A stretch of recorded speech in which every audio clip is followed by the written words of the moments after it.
Hello dear students, मी आपला Salman sir from Accountwala commerce academy. आज आपण या व्हिडिओमध्ये बघणार आहोत ते म्हणजे DRK कॉलेजचा एक पेपर आहे 11th साठी सेकंड युनिट टेस्टचा अकाउंटन्सीचा. त्या पेपरमध्ये सबसिडरी बुक्स आणि 2 कॉलम कॅश बुकवर आपल्याला विचारणार आहेत. ओके, तर त्यातला आपण सबसिडरी बुक मी ऑलरेडी आमच्या क्लासमध्ये कव्हर केलेलं होतं. 2 कॉलम कॅश बुक पण कव्हर झाले, पण रिव्हिजन सबसिडरी बुकचं पूर्ण आहे, 2 कॉलम कॅश बुकचं बाकी आहे. त्यासाठी आपण हा व्हिडिओ बनवलाय. हा व्हिडिओ पूर्ण बघा, तुमचं 2 कॉलम कॅश बुक क्लिअर होऊन जाईल. इव्हन तुमचं या एक्झामसाठी सुद्धा आणि फायनल एक्झामसाठी सुद्धा हा एक प्रॉब्लेम परफेक्ट करा. तुम्हाला बाकी पुस्तकातलं काहीच बघायची गरज नाही 2 कॉलम कॅश बुकच्या प्रॉब्लेमसाठी. डन. त्याच्या आधी जर तुम्ही 11th मध्ये असाल, ओके, तर आपल्याकडे सर अकाउंटवाला कॉमर्स अकॅडमी आपल्याकडे ऍडमिशन ओपन झालेलं आहे 12th साठी. जर तुम्ही अकाउंट आणि मॅथमॅटिक्स असा पेअर निवडला, क्लाससाठी जॉईन केला, अकाउंट आणि मॅथमॅटिक्स किंवा अकाउंट आणि इंग्लिश असे जेव्हा तुम्ही क्लासेस जॉईन करताय आपल्याकडे, तेव्हा आपण OCM आणि इकॉनॉमिक्स हे सब्जेक्ट अगदी फ्रीमध्ये शिकवतोय. ओके, त्याचे तुम्हाला नोट्स अवेलेबल करून देतोय, त्याचे IMP क्वेश्चन हे सगळं तुम्हाला अवेलेबल करून देतोय आपण. जर तुम्ही DRK कॉलेज असेल किंवा विवेकानंद कॉलेज किंवा ऑल ओव्हर महाराष्ट्रामध्ये कुठेही असेल तरी तुम्ही ऑनलाईन आपले क्लासेस जॉईन करू शकताय. आणि कोल्हापूरमध्ये राहत असाल तर आपले ऑफलाईनचे सुद्धा वेगवेगळ्या ठिकाणी क्लासेस अवेलेबल आहेत. जर तुम्ही DRKचे स्टुडंट असाल तर बिंदू चौक ते छत्रपती शिवाजी चौकच्या मध्ये आराम कॉर्नर आहे, तिथं दीपक इलेक्ट्रिकलच्या 2nd फ्लोअरला आपला क्लास आहे. प्लस PTM तालीमच्या वर सुद्धा आपला क्लास अवेलेबल आहे. ओके, प्लस DRK कॉलेजचं हिस्ट्री आहे आजपर्यंत आपल्या क्लासची की 2021 पासून आतापर्यंत DRK कॉलेजचा दरवर्षीचा टॉपर हा आपल्या क्लासचा विद्यार्थी आहे. म्हणजे एकदम प्रोडक्टिव्हिटी आपली ब्रिलियंट असणार आहे. त्यामुळे तुम्ही बिंदास काय करू शकता, आपल्या क्लासमध्ये ऍडमिशन घेऊ शकता. चला आपण प्रॉब्लेम डिस्कशन करायचं आहे. ओके, मी सोल्युशन इथं ड्रॉ करून ठेवलेला आहे. प्रॉब्लेम बघा, एक मोठा प्रॉब्लेम घेतलाय मी. हा एक प्रॉब्लेम तुम्ही परफेक्ट करा, बाकी काहीच करायची आवश्यकता नाहीये तुम्हाला. Prepare 2 column cash book in the books of Neha Revankar for July 2025. Okay sir, 1 तारखेला कॅश बॅलन्स दिलेला आहे आणि बँक बॅलन्स दिलेला आहे. हा ओपनिंग बॅलन्स आहे. सर, बँक बॅलन्सच्या पुढे जर क्रेडिट हा शब्द असता किंवा ओव्हरड्राफ्ट हा शब्द असता तर तो बॅलन्स हा क्रेडिट साईडला गेला असता. कुठल्या साईडला गेला असता? क्रेडिट. म्हणजे तो बँकेचा निगेटिव्ह बॅलन्स असता, पण असं काहीच नाही आहे इथं. ओके, क्रेडिट बॅलन्स किंवा बँक ओव्हरड्राफ्ट असं काही म्हटलेलं नाही. मग सर सिंपल आहे की आपले रिसीट आहेत की पेमेंट आता ते ओळखायचं असतंय. सर, बॅलन्स हा आपला रिसीट आहे. ओके, आणि कोणत्या साईडला जाणार सर? डेबिट साईडला. सॉरी, रिसीट आहे. ओके, आणि कोणत्या कॉलम मध्ये रेकॉर्ड करणार सर आपण? जो कॅश बॅलन्स आहे तो तुमच्या कॅश कॉलम मध्ये जाईल आणि जो बँक बॅलन्स आहे तो तुमच्या कुठे जाणार? बँक कॉलम मध्ये जाणार. बरोबर. त्यानंतर सेकंड आहे गुड्स परचेस फॉर ₹15,000. आपण 15,000ची वस्तू खरेदी केलेत. खरेदी केले म्हणजे आपल्याकडनं पैसे गेलेले आहेत. पैसे गेलेत म्हणजे पेमेंट. पैसे आले असतील तर आपण त्याला रिसीट म्हणतोय. म्हणजे सर हे आपले पेमेंट साईडला जाणार. ओके, आणि कुठल्या कॉलम मध्ये जाणार सर? कॅश कॉलम मध्ये, कारण बँकचा कुठेही उल्लेख नाही. 3 तारखेचं ट्रान्झॅक्शन आहे. Goods sold for ₹25,000. सर, 25,000 रुपयाला आपण वस्तू विकलेत, माझ्याकडनं वस्तू गेलेत म्हणजे मला पैसे मिळालेले आहेत. सर, मला पैसे मिळालेले आहेत याचा अर्थ हे माझ्यासाठी रिसीट आहे. आणि कोणत्या कॉलम मध्ये जाणार सर? कॅश कॉलम मध्ये, कारण बँकचा कुठेही उल्लेख नाही. त्यानंतर 4 तारखेला goods purchase from Praveen for ₹25,000. Sir, प्रवीणचं नाव आहे, कुठेही चेक मिळालेला आहे. ओके, सॉरी, चेक पेड केलाय किंवा कॅश पेड केलाय असं उल्लेख नाहीये. याचा अर्थ सर मी प्रवीणकडनं माल परचेस केलेला आहे, प्रवीणकडनं केलाय, कुठेही कॅश आणि बँकचा उल्लेख नाही, म्हणजे हा क्रेडिट ट्रान्झॅक्शन आहे. सर, क्रेडिट ट्रान्झॅक्शन आपण कॅश बुक मध्ये रेकॉर्ड करत नाही. हा महत्वाचा रूल आहे. ऑब्जेक्टिव्ह सुद्धा विचारला जाऊ शकते ऑब्जेक्टिव्हला. Okay, number 5, goods sold to Akshata for ₹10,000. अक्षताला मी माल विकलेला आहे. सर, अक्षताचं नाव आहे, बरोबर आहे, पण कुठेही कॅश किंवा बँकचा उल्लेख नाहीये, म्हणजे हा पण क्रेडिट ट्रान्झॅक्शन आहे. हा ट्रान्झॅक्शन सुद्धा तुमच्या कॅशबुक मध्ये येणार नाहीये. हा तुमच्या परचेस आणि सेल्स बुक मध्ये जाणारे आयटम्स आहेत. बरोबर. त्यानंतर 6 तारखेला purchase furniture for ₹15,000 and paid by cheque. Sir, मी फर्निचर घेतलंय म्हणजे माझ्याकडे पैसे गेलेत. पैसे गेलेत म्हणजे पेमेंट आहे. सर, कसं पेमेंट झालंय? बाय चेक, म्हणजे बँक कॉलम मध्ये येणार आहे. बरोबर. त्यानंतर sir, cash of ₹10,000 deposited into bank. मित्रांनो, 3 केसेसमध्ये कॉन्ट्रा एंट्री करतोय आपण. समजा मी माझ्याकडचे पैसे बँकेमध्ये जमा केले, कॉन्ट्रा एंट्री येणार. मी बँकेमधले पैसे काढले, कशासाठी? ऑफिससाठी, कॉन्ट्रा एंट्री येणार. आणि तिसरं म्हणजे समजा मला 24 तारखेला एक चेक मिळालेला आहे आणि 27 तारखेला, 25ला, 26ला जर तो चेक मी डिपॉझिट करत असेल नेक्स्ट डेला किंवा त्याच्यानंतर कधीही, तर कॉन्ट्रा एंट्री येणार. ते सगळं मी इथं क्लिअर केलेलं आहे. सर कॅश डिपॉझिट केलाय, कॉन्ट्रा एंट्री होणार. बघायचंय नंतर आपल्याला. 8 तारखेला cash of ₹5,000 withdrawn from bank for personal use. जर फॉर पर्सनल यूज बँकेतून पैसे काढले बरोबर आहे की, पण पर्सनल यूज साठी असेल तर ते कॉन्ट्रा एंट्री नाहीये. माइंड मधनं काढून टाका ते. सर पर्सनल यूज म्हणजे ड्रॉइंग्स आहेत. ओके, बँक मधनं पैसे काढलेत म्हणजे बँक मधनं पैसे गेलेले आहेत, आपले हे पेमेंट आहे. पैसे कुठनं काढले, बँक मध्ये, बँक कॉलम मध्ये जाणार. 9 तारखेला cash of ₹10,000 withdrawn from bank. इथं पर्सनल यूज नाही म्हटलं म्हणजे हे कॉन्ट्रा एंट्री आहे.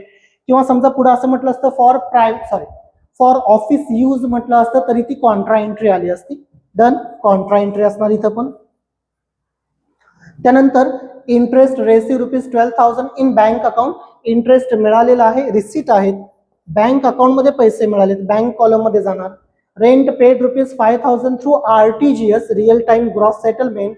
पेड केलंय म्हणजे पेमेंट आहे, बँक कॉलम मध्ये जाणार कारण RTGS केलेलं आहे मी. डन. ओके, जर तुम्हाला हवा असेल तर तुम्ही स्क्रीनशॉट घ्या. अजून आहे ट्रान्झॅक्शन, आपण डिस्कशन करून मग सॉल्व्ह सुद्धा करायचंय प्रॉब्लेम.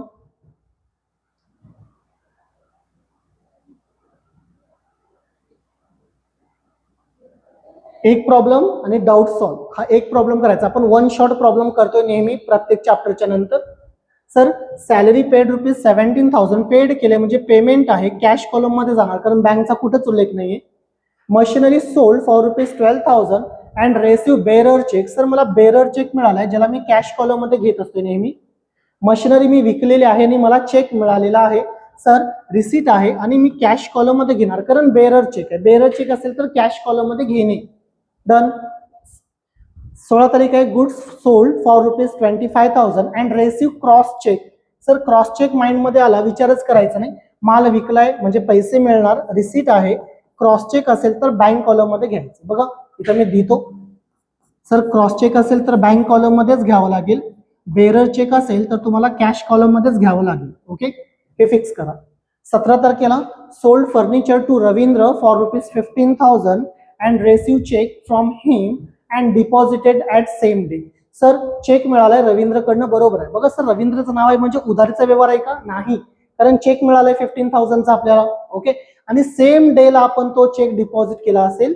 मित्रांनो सेम डेला तो चेक जर डिपॉझिट केला असेल म्हणजे फर्निचर विकलंय, रिसीट आहेत. ओके, सेम डेला जर चेक मिळालेला डिपॉझिट करता असाल तर ते बँक कॉलम मध्ये जाणार. कुठे जाणार, बँक कॉलम मध्ये जाणार. बघा बँक कॉलम मध्ये कधी कधी जाणार सर क्रॉस चेक असेल बँक कॉलम मध्ये, चेक मिळालाय कुठला चेक आहे नाही सांगितलं पण सेम डेला डिपॉझिट करत असाल तरी बँक कॉलम मध्ये जाणार. फिक्स करून घ्या. Sold goods to Arun for ₹5,000 and received cheque. Sir अरुणला माल विकलेला आहे ₹5,000 आणि चेक मिळालेला आहे. ओके, तो चेक काय करायचंय पुढे दिला असेल आपण होल्ड करूया इथं. 18 तारखेला पेंडिंग ठेवतो मी. 19 तारीख कॅश रेसिव्ह फ्रॉम अमिताभ 15,000. अमिताभकडनं पैसे मिळाले, रिसीट मध्ये, कॅश कॉलम मध्ये जाणार. सर यस, कॅश कॉलम बरोबर आहे. त्यानंतर 20 तारीख cash paid to Virat. Paid केले, पेमेंट आहे, कॅश पेड केले, बँकचा उल्लेख नाही, कॅश कॉलम मध्ये जाणार. Arun cheque deposited into bank. बघा अरुणचा चेक सर मिळालेला आहे. कधी मिळाला होता, 18 तारखेला मिळाला होता. किती रुपयाचा, ₹5,000. तो चेक आपण आत्ता बँकेमध्ये डिपॉझिट करायचंय म्हणजे सर चेक मिळाला होता, रिसीट आणि कॅश कॉलम मध्ये घ्यायचं आणि ज्या दिवशी तो चेक तुम्ही डिपॉझिट करताय त्या दिवशी त्याची कॉन्ट्रा एंट्री मारायची. सर सिंपल आहे. 18 तारखेला चेक मिळाला होता आणि तो चेक आपण 21 तारखेला डिपॉझिट केला. 18 तारखेला मिळाला असेल कॅश कॉलम मध्ये घेणे, 21ला डिपॉझिट करताना कॉन्ट्रा एंट्री मारणे. समजा 18ला चेक मिळाला आणि 18लाच डिपॉझिट केला असेल तर विषयच नाही सर, बँक कॉलम मध्ये घेतोय, कॉन्ट्रा एंट्री वगैरे येणार नाही. Done. Okay, sir cheque received from Prakash and deposited same day for ₹20,000. प्रकाशकडनं चेक मिळालाय, रिसीट आहे, सेम डेला बँकेत जमा केलंय, bank. Cheque issue to Gajanan for ₹15,000. मी चेक दिलेला आहे सर, पेमेंट आहे, गजाननला दिलाय, बँक थ्रू जाणार पैसे. त्यानंतर 24 तारखेला cheque deposited by mister Prakash dated 22 was dishonoured. Sir हा जो प्रकाशचा चेक आहे ना, हा चेक 20,000चा तो डिसऑनर्ड झालेला आहे. काय झालेला आहे, डिसऑनर्ड. सर चेक जेव्हा आपण प्रकाशचा जमा केला तेव्हा रिसीट मध्ये गेलं होतं, जेव्हा तो चेक डिसऑनर्ड होणार तेव्हा तो पेमेंट मध्ये येणार आणि वापस बँक कॉलममध्ये, म्हणजे रिव्हर्स करायचं एवढंच. डिसऑनर्डला घाबरू नका, रिव्हर्स करायचंय. 25 तारीख, cheque issue to Gajanan was dishonoured. बघा मी गजाननला सर चेक दिलेला होता कधी 23 तारखेला, तो डिसऑनर्ड झाला 25 तारखेला. चेक जेव्हा मी गजाननला दिला तेव्हा पेमेंट साईडला होता, म्हणजे आता तो कुठल्या साईडला जाणार, रिसीट साईडला जाणार, बँक कॉलममध्ये. सिंपल आहे, रिव्हर्स मारायचा आहे कधी डिसऑनर्ड असेल तर. त्यानंतर डिव्हिडंड रेसिव्ह ऑफ ₹5,000, मला डिव्हिडंड मिळालेला आहे, रिसीट आहे आपले. ओके, बँक थ्रू मिळाले का, नो सर, कॅश कॉलम मध्ये जाणार. त्यानंतर बघा एक प्रॉब्लेम असेल आणि तुमचं पूर्ण डाऊट्स क्लिअर होऊन जातील. Okay, goods purchase for ₹10,000 at 20% trade discount. Sir trade discount less करतोय पण त्याचं रेकॉर्डिंग करत नाही आपण. गुड्स परचेस केले म्हणजे पेमेंट आहे, पेमेंट कसं झालंय सर सांगितलं नाही, म्हणजे cash. Goods sold for ₹15,000 10% trade discount. Trade discount less करायचं बट रेकॉर्ड नाही करायचं. सेल केलंय म्हणजे रिसीट आहे, पैसे मिळणार मला, मी विकलंय माल म्हणजे मला पैसे मिळणार कॅश कॉलम मध्ये. पेड लाईफ इन्शुरन्स प्रीमियम, आमचे विद्यार्थी बरेच चुकतात इथं. सर लाईफ इन्शुरन्स प्रीमियम म्हणजे माझ्या आयुष्याचा विमा आहे, हे माझं वैयक्तिक पर्सनल एक्सपेन्सेस आहेत जे मी इथं केलेत. सर पैसे गेलेत म्हणजे पेमेंट आहे. ओके सर, कसं पेड केलंय नाही सांगितलं म्हणजे कॅश, बरोबर.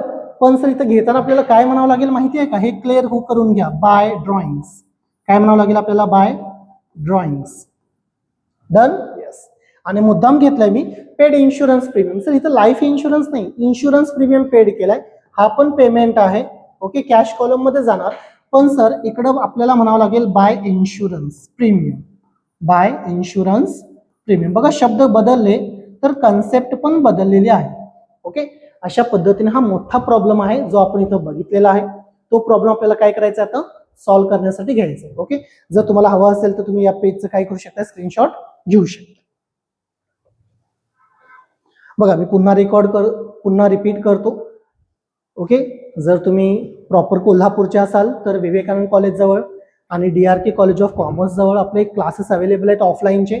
ऑल ओव्हर महाराष्ट्रामध्ये असाल HSC बोर्डचे विद्यार्थी तर तुम्ही आमचा ऑनलाईन प्लॅटफॉर्म जॉईन करू शकताय. चला आपण काय करायचंय सर, हा प्रॉब्लेम आपल्याला सॉल्व्ह करायला घ्यायचा. मी पुन्हा तुम्हाला प्रॉब्लेम दाखवतो म्हणजे तुम्ही स्क्रीनशॉट घ्यायचा जर अजून घेतला नसेल तर. ओके सर, हा प्रॉब्लेम आहे आपल्यासाठी, त्याचं सोल्युशन इथं बनवायचं आहे. In the books of Neha Revankar हे लिहावं लागेल तुम्हाला. Okay, 2 column cash book. Sir 2 column cash book आहे, debit side credit side. Okay, compulsory हे घ्या. Date, receipt, receipt number, ledger folio, cash आणि बँक 2 कॉलम. पुन्हा date, payment, voucher number, ledger folio, cash आणि बँक 2 कॉलम येतील. Okay sir, आपण 1 bye 1 सोडवत जायचंय. 1 तारखेला कॅश आणि बँकचा बॅलन्स दिलेला होता. सर ओपनिंग बॅलन्सला आपण नेहमी म्हणतोय टू बॅलन्स. बघा रिसीटची सुरुवात आपण 2 न करतोय, to balance brought down, to balance brought down. Okay, जर प्रॉब्लेम बघितला तर तुम्हाला इथं कळेल की सर कॅश बॅलन्स 150 आहे आणि बँक बॅलन्स 1 लाख आहे. मग इथं कॅश कॉलम मध्ये येणार आपण 1,50,000 आणि बँक कॉलम मध्ये येणार आणि आपण इकडे घेणार 1 लाख रुपीज. डन, अशा पद्धतीने आपण काय करतो, रेकॉर्डिंग करतो आपला ओपनिंग बॅलन्स. त्यानंतर हा झाला फर्स्ट ट्रान्झॅक्शन. त्यानंतर ट्रान्झॅक्शन नंबर सेकंड बघितला, गुड्स परचेस फॉर ₹15,000. 15,000ची वस्तू घेतलेत आपण, परचेस केले म्हणजे पैसा गेला, पैसा गेला म्हणजे पेमेंट आणि कॅश कॉलम मध्ये घेणार आपण 15,000. ओके, डेट आहे सेकंड, बाय न सुरुवात करतोय, by purchases account, by purchases account. Cash column मध्ये आपल्या 15,000 येतील, बँक कॉलम मध्ये कोणतीही अमाऊंट येणार नाही, आपण तिथं डॅश करतो. डन. त्यानंतर ट्रान्झॅक्शन नंबर थर्ड बघितला तर आहे गुड्स सोल्ड फॉर ₹25,000. आपण माल विकलेला आहे म्हणजे आपल्याला पैसे मिळाले, पैसे मिळाले म्हणजे रिसीट आहे, रिसीट आहे. आणि कोणतं कॉलम असणार सर, कॅश कॉलम, कारण बँकचा कुठंच उल्लेख नाही. किती रुपये, 25,000, 25,000 रुपये.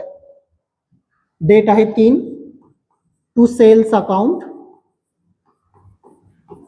कॅश कॉलम मध्ये 25,000 25,000 रुपये, बँक कॉलम मध्ये आपण तर डॅश करतो. ओके, त्यानंतर पुढचं ट्रान्झॅक्शन बघूया आपण. 4 तारखेला goods purchase from Praveen credit transaction not recorded. Good sold to Akshata, credit transaction not recorded. 6 तारखेला sir purchase furniture for ₹15,000 and paid by cheque. Furniture खरेदी केला म्हणजे पैसे जाणार म्हणजे पेमेंट. कसे गेले सर? Bye check. बरोबर, म्हणजे कुठल्या कॉलम मध्ये? बँक कॉलम मध्ये 15,000. काय परचेस केले सर? फर्निचर, म्हणजे रिझन आहे फर्निचर. तारीख आहे 6 डेट आहे. Bye furniture account. ओके, बँकेतून पैसे गेले सर 15,000, 15,000 रुपये. डन. 6 तारखेचं ट्रान्झॅक्शन झालं. काय डाऊट असेल तर तुम्ही मला कमेंट सेक्शन मध्ये विचारू शकता. प्लस तुमचं कोर्स जॉईन करण्याबद्दल पण काही डाऊट असेल तर तुम्ही मला कमेंट सेक्शन मध्ये विचारा, किंवा मी डिस्क्रिप्शन मध्ये माझा मोबाईल नंबर शेअर करतो, मला मेसेज किंवा कॉल करा. त्यानंतर 7 तारखेला sir cash ₹10,000 deposited into bank. Contra entry करायचे. कॉन्ट्रा एंट्री मध्ये विद्यार्थी घाबरतात. काहीच गरज नाही सर. कॅश 10,000 बँकेमध्ये डिपॉझिट केला, माझ्याकडचा पैसा उचलला, बँकेमध्ये जमा केला. एंट्री काय पास होणार? Cash goes out, bank is a receiver. मग एंट्री काय असते? Bank account is debited to cash. Entry bank account is debited to cash. पुन्हा एकदा bank account is debited to cash. पुन्हा एकदा bank account is debited to cash. Bank account is debited to cash म्हणजे sir by bank to cash, by bank to cash, by bank to cash. चला इथे लिहून टाकूया मग sir, by bank account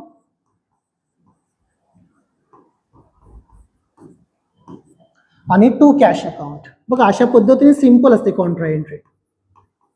date आहे 7. बरोबर. काय एंट्री होती? बाय बँक म्हणजे क्रेडिट साईडला लिहिलं आणि टू कॅश डेबिट साईडला लिहिलं. सर जर इकडे टू कॅश लिहिलं असेल तर कॅश कॉलम मध्ये अमाऊंट न लिहिता बँक कॉलम मध्ये अमाऊंट लिहायची 10,000. इथं सर बँक म्हटलं असेल तर बँक कॉलम मध्ये अमाऊंट न लिहिता त्याच्या ऑपोजिट कॅश कॉलम मध्ये अमाऊंट लिहायची 10,000. झाली सर आपली कॉन्ट्रा एंट्री. आणि कॉन्ट्रा एंट्री असेल तर लेजर फोलिओच्या कॉलम मध्ये सी नट डिनोटेड करायचंय. डन. Yes sir.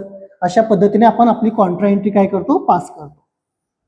इथं सुद्धा आणि इथं सुद्धा दोन्ही ठिकाणी इफेक्ट होतोय त्याचा. बरोबर. येस. त्यानंतर पुढचं ट्रान्झॅक्शन आहे 8 तारखेचं. Cash ₹5,000 withdrawn from bank for personal use. पैसे काढले म्हणजे बिझनेस मधनं पैसे गेलेले आहेत, बँक मधनं गेलेत, पर्सनल यूज साठी गेलेत, म्हणजे रिझन आहे ड्रॉइंग. 5,000 रुपये गेलेत 8 तारखेला पेमेंट साईडला. 8 तारखेला रिझन आहे drawings, by drawings account. Business मधनं पैसे गेलेत. कुठे गेलेत सर? बँकेतून गेलेत, म्हणजे बँक कॉलम मध्ये 5,000 येतील आपले. डन. Yes sir. बघा मी पुन्हा रिपीट करतो, काही पण डाऊट असू दे कमेंट सेक्शन मध्ये भरून टाका. 8 तारीख झाली सर. ओके, 8 तारीख झालेले जे होत आहे ते मी त्याला टिक करतो. 9 तारीख cash ₹10,000 withdrawn from bank. Sir 10,000 रुपये बँकेतनं काढले, पर्सनल यूज आहे का? नो सर, म्हणजे कॉन्ट्रा एंट्री येणार आहे. मग काय एंट्री येणार बघा, मी पैसे बँकेतनं काढले, कॅश कम्स इन, कॅश 1 नंबरला, बँक 2 नंबरला. एंट्री काय असणार? Cash account is debited to bank. Cash account is debited to bank. तारीख आहे 9. Cash account is debited to bank. Cash to bank, by cash to bank, by cash to bank. चला लिहून टाका इथं, by cash account, by cash account है ना, आणि to bank account. Contra एंट्रीला घाबरायची गरज नाहीये सर. इथं बँक म्हटलंय म्हणजे अमाऊंट कोणत्या कॉलम मध्ये येणार? कॅश कॉलम मध्ये 10,000 येणार. ओके सर, इथं कॅश म्हटलंय म्हणजे अमाऊंट कोणत्या कॉलम मध्ये येणार? बँक कॉलम मध्ये 10,000 येणार. ऑपोजिट साईडला लिहितोय आपण. Done sir. Yes. Contra entry होती म्हणजे लेजर फोलिओच्या कॉलम मध्ये सी म्हणावं लागेल. इथं सुद्धा लेजर फोलिओच्या कॉलम मध्ये सी म्हणावं लागेल, कारण सर कॉन्ट्रा एंट्री आपण पास करतो. डन. काही पण डाऊट असेल कॉन्ट्रा एंट्री बद्दल मला नक्की मेसेज करा किंवा कमेंट मध्ये विचारा. सर 9 तारीख झालेला आहे. 10 तारीख आहे. Interest received ₹12,000 in bank account. Receipt पैसे मिळाले बँक कॉलम मध्ये. तारीख आहे 10 आणि 12,000 रुपये. रिझन आहे इंटरेस्ट. डन. यस. तारीख आहे 10. To interest account, to interest account आणि अमाऊंट आहे 12,000. कुठे पैसे मिळाले sir? I think bank account मध्ये मिळाले ना. यस, चेक करूया आपण. Interest received yes sir in bank account. Bank account म्हणजे बँक कॉलम मध्ये 12,000 रुपये जातील मित्रांनो, कॅश कॉलम मध्ये नाही. डन. यस. अशा पद्धतीने 10 तारखेचं ट्रान्झॅक्शन सुद्धा आपण इथं क्लिअर केलेलं आहे. त्यानंतर पुढचं ट्रान्झॅक्शन बघा, 10 तारखेचं पण क्लिअर झालं. मी थोडं वर करतो स्लाइड. ओके, जर स्क्रीनशॉट घेतला नसेल तर तुम्ही स्क्रीनशॉट घ्यायचा, म्हणजे तुम्ही पण ट्राय करू शकता प्रॉब्लेम हा. ओके, देन पुढची डेट आहे 12. सर 12 तारखेला काय आहे, रेंट पेड केले म्हणजे पेमेंट आहे 5,000 रुपये थ्रू RTGS म्हणजे बँक कॉलम मध्ये जाणार. डेट आहे 12. रेंट पेड केले म्हणजे रिझन आहे bye rent account, bye rent account through RTGS केले म्हणजे बँक कॉलम मध्ये जाणार 5,000 रुपये, कॅश कॉलम मध्ये नाही. ओके, अशा पद्धतीने 12 तारखेच्या एंट्रीचा आपण 12 तारखेचा आपण अशा पद्धतीने रेकॉर्डिंग करतो. डन. येस सर, 12 तारखेला 5,000 रुपये होतं. देन 14 तारीख आहे, सॅलरी पेड ₹17,000. सॅलरी पेड केले, पेमेंट आहे, कसं पेड केलंय नाही सांगितलं म्हणजे कॅश कॉलम मध्ये 17,000 रुपये. 14 तारीख आहे. डेट आहे 14th by salary account. Okay, कोणत्या कॉलम मध्ये जाणार सर, कॅश कॉलम मध्ये जाणार 17,000, 17,000 रुपये. बँक कॉलमला आपण डॅश करतो कारण सॅलरी आपण पेड केले. सर आपण पेड केले म्हणजे सॅलरी आपल्यासाठी कोण होतं, पेमेंट होतं, बरोबर आहे. येस, 14 तारीख झालेली आहे, 17,000. Sir machinery sold for ₹12,000 and received bearer cheque. Bearer cheque असेल तर कॅश कॉलम मध्ये घ्यायचं आहे. रिसिट आहे आपलं, कॅश कॉलम मध्ये घेणार आपण 12,000 रुपये. रिझन आहे मशिनरी, रिझन कोण आहे, मशिनरी, 12,000 रुपये. डन. येस, तारीख आहे 15. To machinery account, to machinery account. Sir bearer cheque मिळालेला आहे, याचा अर्थ कॅश कॉलम मध्ये आपण 12,000 रुपये घेणार, बँक कॉलम मध्ये आपण डॅश करतो. डन. येस सर, 15 तारखेचं क्लिअर झालं. त्यानंतर पुढची डेट आहे 16. 16 तारखेला काय झालंय, goods sold for ₹25,000 and received cross cheque. Cross cheque असेल तर बँक घेतोय आपण. ओके, रिझन काय आहे सर, सेल आहे. 16 तारखेला 25,000 रुपये. 16 तारखेला टू सेल्स अकाउंट, अमाऊंट आहे 25,000 आणि बँक अकाउंट मध्ये घेणार आपण, कारण का क्रॉस चेक मिळालाय. कोणता चेक मिळालाय, cross cheque. Sir cross cheque असेल तर बँक कॉलम मध्ये आपल्याला घ्यावं लागतं. ओके, अशा पद्धतीने हे आपण 16 डेटचं सुद्धा ट्रान्झॅक्शन तर क्लिअर केलेलं आहे. त्यानंतर पुढे आहे 17 तारीख, 17. Sold furniture to Ravindra for ₹15,000, received cheque from him and deposited same day. Sir same day ला डिपॉझिट केला असेल तर बँक कॉलम मध्ये घ्यावं लागतं, हे नियम आहे, समजावून घ्या.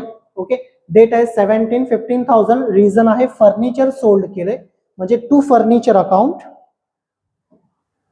डेट आहे 17 टू फर्निचर अकाउंट. सर आपल्याला चेक मिळालेला होता. ओके, आणि तो चेक आपण सेम डे ला डिपॉझिट करतोय. किती रुपयाचा चेक आहे सर, 15,000चा चेक आहे. सेम डे ला डिपॉझिट करतो, याचा अर्थ बँक कॉलम मध्ये घ्यावं लागेल आपल्याला 15,000, 15,000. ओके, अशा पद्धतीने आपण 17 तारखेचं इथं ट्रान्झॅक्शन इथं क्लिअर केलेलं आहे. ओके, डाऊट असेल तर तुम्ही कमेंट सेक्शन मध्ये विचारू शकता. त्यानंतर मित्रांनो, ओके थोडं मी याला वर घेतो, नंतर तुम्ही याचा स्क्रीनशॉट घ्या म्हणे. 17 तारीख झालेलं आहे इथं फर्निचर. पुढचं ट्रान्झॅक्शन आहे आपलं 18 तारखेचं. Sold goods to Arun for ₹5,000 and received cheque. आणि आपल्याला कळालंय की नंतर तो चेक आपण डिपॉझिट करतोय म्हणजे सध्या आपल्याला त्याची अमाऊंट कुठं घ्यावं लागेल सर, तर कॅश कॉलम मध्ये घ्यावं लागेल, रिसिटला. कारण मी गुड्स सोल्ड केलेत म्हणजे मला चेक मिळालेला आहे. ओके, रिझन आहे सेल्स. डेट आहे 18, अमाऊंट आहे 5,000. डेट आहे 18 to sales account. Okay, amount 5,000 मी कॅश कॉलम मध्ये घेणार. का सर, कारण नेक्स्ट डेला म्हणजे 21 तारखेला 2-3 दिवसानंतर तो चेक बँकेमध्ये डिपॉझिट करतायत, त्याचा अर्थ तेव्हा त्याची कॉन्ट्रा एंट्री होणार. सध्या आपण त्याला कुठे घ्यायचं आहे, तर कॅश कॉलम मध्ये घ्यायचं. सध्या आपण त्याला कुठे घेणार, आपल्या कॅश कॉलम मध्ये कन्सिडर करतो. डन. येस. त्यानंतर 19 तारीख आहे, कॅश रेसिव्ह फ्रॉम अमिताभ 15,000, 15,000 रुपये कॅश अमिताभकडनं मिळाली. रिसिट आहे कॅश कॉलम मध्ये 19 तारीख. ओके, डेट आहे 19. रिझन आहे टू अमिताभ. 15,000 कॅश मिळालेले आहे आपल्याला, 15,000 रुपये कॅश कॉलम मध्ये येणार, बँक कॉलम मध्ये आपण डॅश करतो. डन. येस. 15,000 होते का, एकदा चेक करूया आपण. येस 15,000 होते. 20 तारखेला काय झालंय, कॅश पेड टू विराट, मी पेड केले, पेमेंट आहे विराटला, म्हणजे रिझन आहे विराट. ओके 5,000 रुपीज, 20 डेट आहे 20 तारखेला बाय विराट अकाउंट. मी कॅश पेड केले, म्हणजे कॅश कॉलम मध्ये 5,000 जातील, बँक कॉलम मध्ये अमाऊंट येणार नाही, तिथं डॅश करतोय आपण. डन. त्यानंतर पुढची डेट आहे. ओके तुम्ही स्क्रीनशॉट हवा असेल तर याचं घ्या, जेणेकरून आपण नंतर तुम्हाला मी आन्सरचं सुद्धा स्क्रीनशॉट देईन. ओके फक्त या क्वेश्चनचं मोठा क्वेश्चन होता, 2-3 स्क्रीनशॉट घ्यावे लागतील तेव्हा तो पूर्ण होईल. डन. त्यानंतर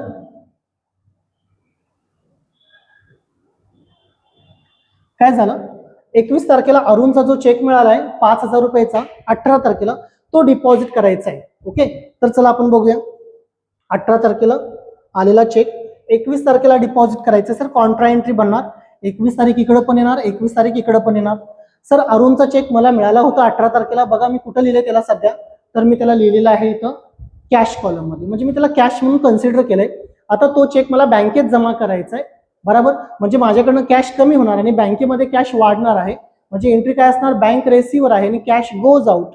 एंट्री असणार bank account is debited to cash, by bank to cash, by bank to cash, by bank to cash, by bank आणि to cash account, to cash account. Done sir. इथं टू कॅश अकाउंट म्हटलंय, याचा अर्थ amount आपल्याला bank column मध्ये घ्यावी लागेल 5,000 रुपये. आणि इथं बाय बँक म्हटलंय, याचा अर्थ आपल्याला कॅश कॉलम मध्ये अमाऊंट घ्यावी लागेल 5,000 रुपये. डन. येस कॉन्ट्रा एंट्री आहे म्हणून आपण लेजर फोलिओच्या कॉलम मध्ये सी म्हणतोय. इथं सुद्धा आपल्याला लेजर फोलिओच्या कॉलम मध्ये सी म्हणावं लागेल, कारण कॉन्ट्रा एंट्री पास करतो. बरोबर. येस झाली 21 तारखेची एंट्री. हो सर झालेली आहे. 21 नंतर 22 तारखेला काय घडलंय बघा, cheque received from Prakash and deposited same day. Sir same डेला डिपॉझिट केला असेल तर बँक कॉलम मध्ये 20,000 रुपये. प्रकाशकडनं चेक मिळालाय, रिझन नव्हतं म्हणजे प्रकाशच रिझन असणार. 22 तारखेला चेक मिळालाय म्हणजे रिसिट. 22 तारखेला to Prakash account, to Prakash account. Okay same डेला डिपॉझिट केलंय सर. अमाऊंट किती आहे बघूया आपण. अमाऊंट आहे 20,000 रुपये. सेम डेला डिपॉझिट केलं, याचा अर्थ हे 20,000 रुपये कुठे जाणार सर, तर आपल्या बँक कॉलम मध्ये जाणार 20,000, 20,000 रुपये. डन. यस बघा सेम डेला डिपॉझिट केला तर बँक कॉलम, अदर डेला डिपॉझिट केला असेल तर सुरुवातीला कॅश कॉलम मध्ये घ्यायचंय, नंतर त्याची कॉन्ट्रा एंट्री पास करायची असते. ओके त्यानंतर 23 तारीख आहे. Cheque issue to Gajanan for rupees 15,000. मी गजाननला चेक दिलाय म्हणजे पेमेंट आहे माझ्यासाठी, रिझन नाही, म्हणजे रिझन गजानन असणार आहे. 15,000 23 तारखेला. ओके पेमेंट साइडला 23rd डेट आहे. By Gajanan account, by Gajanan account मी चेक दिलेला आहे, याचा अर्थ बँक कॉलम मध्ये माझ्या 15,000 येते. बरोबर ना अमाऊंट. यस 15,000. 24 तारखेला काय झालं सर, डिपॉझिटेड जो चेक केला होता आपण प्रकाशचा 22 तारखेचा, तो डिसऑनर्ड झाला. मित्रांनो डिसऑनर्ड झाला तर टेन्शन घ्यायचं नाही. बघा प्रकाशचं नाव कुठं आहे, इथं आहे रिसिट मध्ये, उचलायचं प्रकाशला. 24 तारखेला काय करायचं सर, चेक आपण जो चेक डिपॉझिट केला होता तो डिसऑनर्ड झाला असेल तर विरुद्ध दिशेला घ्यायचा. इथं टू प्रकाश आलं होतं, इथं म्हणायचं बाय प्रकाश अकाउंट, बाय प्रकाश अकाउंट. किती रुपयाचा चेक होता, 20,000 रुपयाचा. बँक कॉलम मध्ये 20,000 रुपये आले. ओके अशा पद्धतीने आपण डिसऑनर्डची एंट्री करतो. डिसऑनर्डची एंट्री करताना घाबरायची गरज नाही सर, जिथे इफेक्ट झालेला आहे त्याचा रिव्हर्स इफेक्ट तुम्हाला कन्सिडर करावा लागेल. झालं 23 तारीख. हो 23 तारीख डन झाली, सॉरी 24 तारीख डन झाली. 25 तारखेला cheque issue to Gajanan was dishonoured. मी जो गजाननला चेक दिला होता ना तो पण डिसऑनर्ड झाला सर. ओके यायचं टेन्शन घ्यायची गरज नाही. तर बघा गजाननला दिलेला चेक पेमेंट मध्ये होता, तो डिसऑनर्ड झाला म्हणजे 25 तारखेला तो कुठे येणार, रिसिट मध्ये येणार.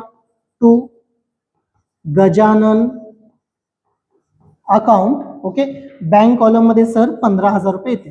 का बँक कॉलम मध्ये, इथं बँक कॉलम मध्ये अमाऊंट आहे ना, तर तिथं पण बँक कॉलम मध्ये आपल्याला घ्यावी लागते. अशी ही 25th डेटची एंट्री आपली पास झाली. ओके यस 25 नंतर 26 तारखेला डिव्हिडंड रेसिओ ऑफ ₹5,000 5,000 रुपयाचं डिव्हिडंड मिळाले, रिसीट आहे आणि कॅश कॉलम मध्ये जाणार. डेट आहे 26 to dividend account, to dividend account cash column मध्ये जाणार, कारण बँकचा कुठेच उल्लेख नाही 5,000 रुपये. ओके, अशा पद्धतीने सर या ट्रान्झॅक्शनचा आपण इफेक्ट कन्सिडर करतो. ओके, थोडं स्लाइडली वर्क करतो मी याला. 26 तारीख इथं क्लिअर झाली. त्यानंतर ओके, क्वेश्चनला पण थोडं घेतो. चला, तुम्ही याचा स्क्रीनशॉट घेऊ शकताय, म्हणजे लास्ट पेज होता आपला प्रॉब्लेमचा. सर 27 तारखेला काय झालं, goods purchase for ₹10,000 20% trade discount आहे. सर परचेस केले म्हणजे पेमेंटला, रिझन परचेस आहे.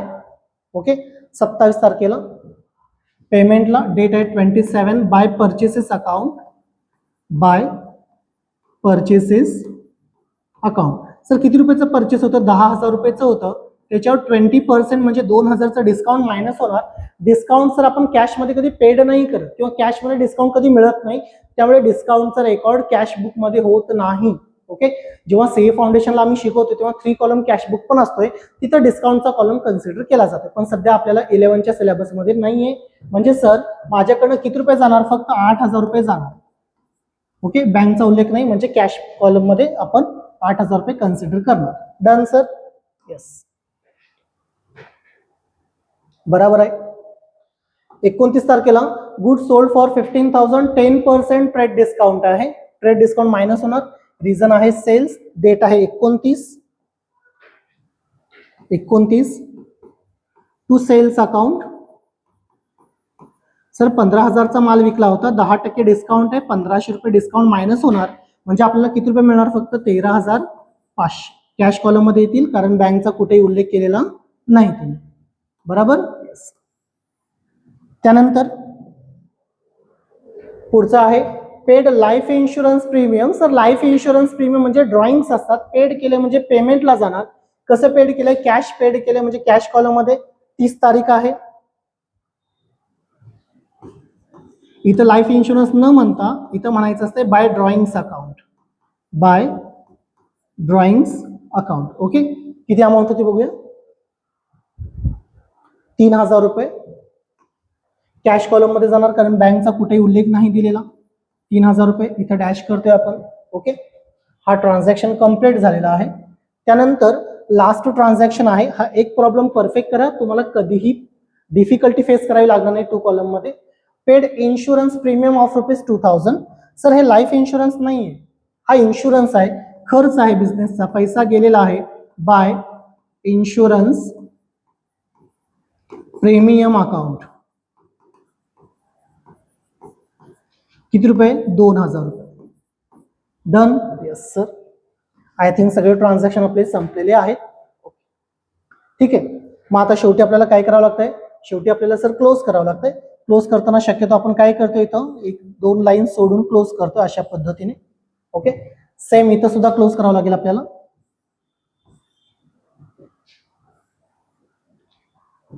कॅल्सी अलाउड नाही आपल्याला एक्झाम मध्ये.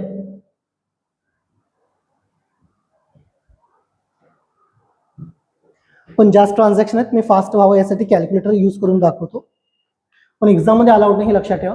आधी कॅश कॉलम करूया, 150 plus 25,000 plus 10,000 plus 12,000 plus 5,000 plus 15,000 plus 5,000 plus 13,500. Total आहे 2,35,500. ओके, एकदा पुन्हा करूया आपण. 1,50 1,75 1,85 1,95 1,97 2,02,000 2,12,000 2,17,000 2,23,000 2,26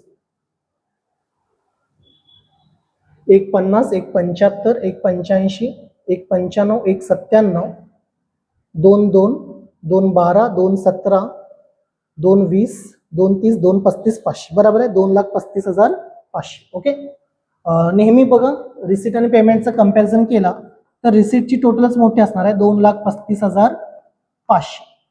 हे कॅश कॉलमची टोटल आले. आता बँक कॅश कॉलमची पेमेंट साईड बघितला तर तुम्हाला दिसेल इथं 15 आणि 10 25, 25 आणि हे 5 30, 40 47, 52, 60, 65, 65,000 आहे. ओके, तरी पण एकदा कॅल्सी यूज करतो मी. 15 प्लस 10 कॅल्सी अलाउड नाही एक्झाम मध्ये. 17 plus 5 plus 5 plus 8 plus 3 plus 2 75 बरोबर आहे. त्यानंतर हे झालं कॅश कॉलम. बँक कॉलमचं पण बघूया आपण इथंच. बँक कॉलमचं बघितलं 1,10,000, 1,20,000, 1,30,40, 1,50, 1,60, 1,62, 1,62, 1,67, 1,87, 1,97, 2,02,000, 2,02,000 आय थिंक. चेक करूया पुन्हा एकदा. 1,00,000 प्लस 10 आणि 12 22,000 plus 25,000 plus 20,000 plus 20 plus 15. Yes, 2,02,000 बरोबर आहे. ओके, पेमेंट साईड बघितला 15 आणि 5 20 30 40 50 60 70,000 70,000 आहे. बघूया एकदा क्रॉस चेक करून. 20 30 35 प्लस 70,000. ओके सर, आपल्याला डिफरन्स काढायचा असतो. डिफरन्स काढला तर आपल्याला कळून जाईल. 2,35,500 वजा 65 65,000 1,70,500 1,70,500 इथं गॅप येणार आहे. ओके, आणि 2,02,000 मायनस 70,000 1,32,000 1,32,000चा इथं गॅप येणार. ओके, अशा पद्धतीने आपल्याला हे गॅप कन्सिडर करावे लागतात. चला आपण इथे घेऊया.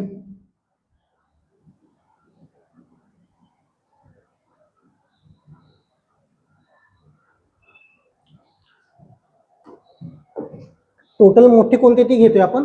2,35,500 टोटल मोठे 2,35,500. सेम इकडे पण घ्यावं लागेल 2,35,500. इकडे तो गॅप आलेला आहे. ओके, किती रुपयाचा 1,70,500 1,70,500. त्यानंतर बँक कॉलम मध्ये 2,02,000 आहे टोटल. 2,02,000 सॉरी ही साइड या साईडला गॅप येणार ना, क्रेडिट साईडला. 2,02,000. ओके, ही साईड लहान आहे क्रेडिट साईड, म्हणजे क्रेडिट साईडला गॅप येतोय. पेमेंट साईडला किती रुपये गॅप आलाय 1,70,500 1,70,500 1,70,500 आणि इथं आलेला आहे 1,32,000 1,32,000. याला आपण म्हणतोय डेट शेवटची घ्यायची बाय बॅलन्स कॅरेट डाऊन, आणि नेक्स्ट मंथला पुन्हा ते कॅरी फॉरवर्ड करायचं असते. नेक्स्ट मंथ असणार आहे August 1. Okay, to balance brought down ती टोटल आहे तशी घ्यायची 1,70,500 आणि 1,32,000. अशा पद्धतीने मित्रांनो आपण 2 कॉलम कॅशबुक एकदम इझिली बघू शकता. ओके, जर तुम्हाला काय डाऊट असेल तर तुम्ही बिंदास मला काय करू शकताय, कमेंट करून विचारू शकताय. ओके, तुम्हाला जर वन शॉट पाहिजे असेल स्क्रीनशॉट तर तुम्ही हा स्क्रीनशॉट घ्या. व्हिडिओ आवडला असेल नक्की लाईक करा, फ्रेंड्सना शेअर करा. अजून तुम्ही आपल्या चॅनलला सबस्क्राईब केला नसेल तर नक्की सबस्क्राईब करा. 12वीला नक्की फायदा होतो आपल्या चॅनलचा, बरेच विद्यार्थ्यांना माहिती आहे हे. ओके, आणि जर तुम्ही आपल्या क्लासला अजून जॉईन झाला नसाल तर नक्की अकाउंटला कॉमर्स अकॅडमीला प्रेफर करा, आपल्या क्लासमध्ये ऍडमिशन डन करा. ओके, आणि तुम्ही तुमचे फ्रेंड्स अजून कोणी असेल तर त्यांना सुद्धा क्लासबद्दल सांगू शकता. फक्त DRK साठी नाही तर ऑल ओव्हर कोल्हापूरमध्ये जेवढे क्लासेस कॉलेजेस आहेत त्यांच्यासाठी आपले ऑफलाईनचे बॅचेस अवेलेबल आहेत, तर तुम्ही त्यांना सुद्धा आपल्या क्लासबद्दल रेफर करू शकता. Okay, thank you.